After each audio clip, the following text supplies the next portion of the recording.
নমস্কাৰ সকলোকে। আজি মই এটা আপোনালোকৰ ভিডিঅ' লৈ আহিছোঁ। অতি সহজে কেনেদৰে মণি লগাই দহি গাঁঠিব পাৰি। চাওকচোন কেনেদৰে মই ৰছীডালত মণিটো ভৰাই লৈছোঁ।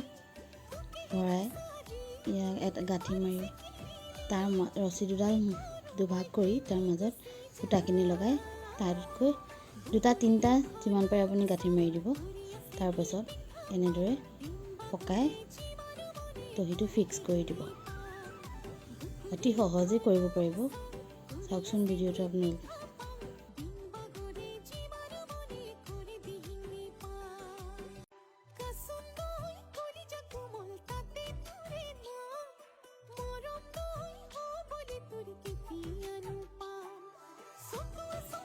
এয়া মোৰ দহি অলৰেডি এটা চাইডৰ শেষ হৈছে।